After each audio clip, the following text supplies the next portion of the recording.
Salut à tous. Aujourd'hui, on va parler d'un métier qui a du style, qui sent bon le cuir et la tradition, mais qui est surtout tourné vers l'avenir.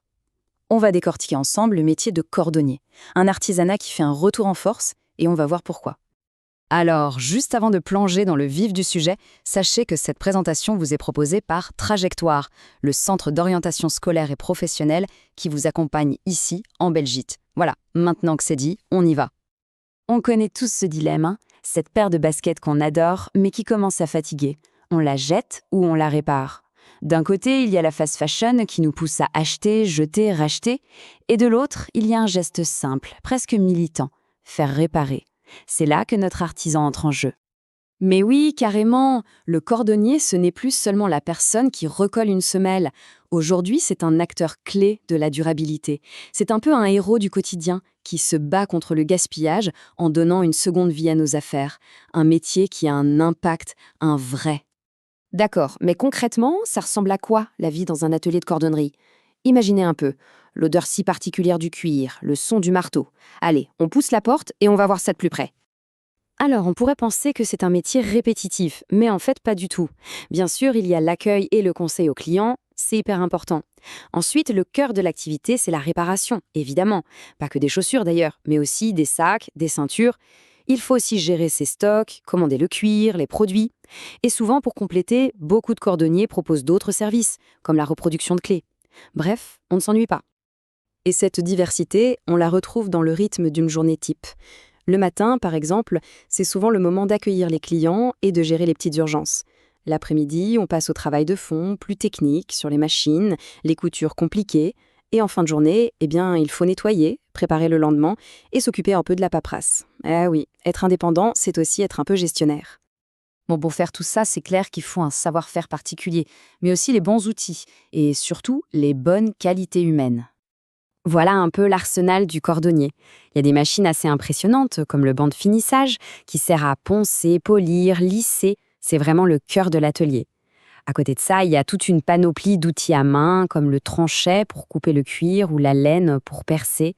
Chaque geste demande une maîtrise parfaite. Mais les outils ne font pas tout, loin de là. Ce qui fait vraiment la différence, ce sont les qualités personnelles.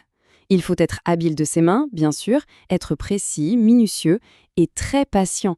Et comme on l'a dit, avoir un bon contact avec les gens, c'est indispensable pour que les clients reviennent.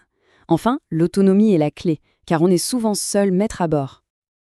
Alors, si ce mélange de technique, de contact humain et d'indépendance commence à faire tilt, la question c'est comment on fait pour devenir cordonnier ou cordonnière en Belgique. En Belgique, la voie royale, c'est la formation en alternance. On peut commencer dès 15 ans via des centres comme l'IFAPM ou le SFPM. C'est simple, on passe quelques jours en formation et le reste du temps chez un patron pour apprendre le métier sur le terrain. Après le CESS, on peut aussi suivre une formation de chef d'entreprise qui dure 2 ou 3 ans et qui prépare parfaitement à devenir indépendant. Cette approche très pratique où on apprend directement en faisant, ce n'est pas pour tout le monde. C'est une bonne question à se poser. Est-ce qu'un parcours comme celui-là pourrait me plaire? Et justement, si la question vous trotte dans la tête, un super bon plan, c'est d'aller faire un tour sur le site trajectoire.bu. Attention, trajectoire avec un K. On y trouve un quiz gratuit qui aide à voir si son profil correspond à ce genre de métier. Ça prend quelques minutes et ça peut vraiment éclairer. Bon, c'est bien beau tout ça, mais parlons concrètement. C'est quoi la réalité du métier sur le terrain? Parce qu'au-delà de la passion, il y a des chiffres et il y a des défis. Premier chiffre, environ 500. C'est à peu près le nombre de cordonniers en activité en Belgique. Ça peut paraître peu, c'est vrai, c'est un métier de niche, mais ça veut aussi dire qu'il y a de la place et moins de concurrence. Et là, attention, un chiffre hyper important, 55 ans. C'est l'âge moyen de la profession. Qu'est-ce que ça veut dire? Que dans les prochaines années, beaucoup vont partir à la retraite. Il y a donc un besoin énorme de relève et de superbes opportunités de reprendre des ateliers qui fonctionnent déjà très bien. Et la preuve qu'il y a du boulot, c'est ce chiffre, 75%. C'est le taux d'insertion professionnelle juste après la formation. C'est un excellent score qui montre bien que les compétences acquises sont très recherchées. Bien sûr, il faut être réaliste. Comme dans tout métier, il y a des avantages et des inconvénients. Les plus, on est son propre patron, on fait un travail concret qui a du sens et le contact avec les gens est super. Les moins, c'est un métier physique, les revenus peuvent être modestes au début et il faut un certain investissement pour acheter les machines. Il faut bien avoir les deux côtés en tête. Mais au fond, ce qui motive le plus, c'est la satisfaction. Écoutez ce que dit Thomas, qui est cordonnier à Liège. Voir le sourire d'un client qui retrouve son objet fétiche, ça n'a pas de prix. Je trouve que ça résume tout. Ce sentiment d'être utile, c'est la plus belle des récompenses.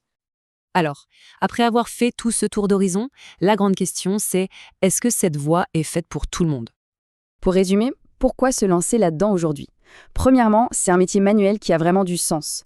Deuxièmement, il y a un besoin énorme de repreneurs. Troisièmement, c'est une porte ouverte vers l'indépendance.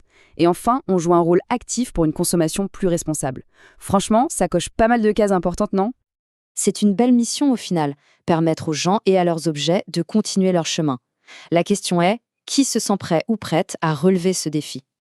Si tout ça a piqué votre curiosité, ou si vous voulez explorer d'autres métiers, rendez-vous sur trajectoire.be. Vous y trouverez des analyses, des outils et plein d'autres pistes pour construire votre projet professionnel. Merci beaucoup d'avoir suivi cette présentation et à très bientôt.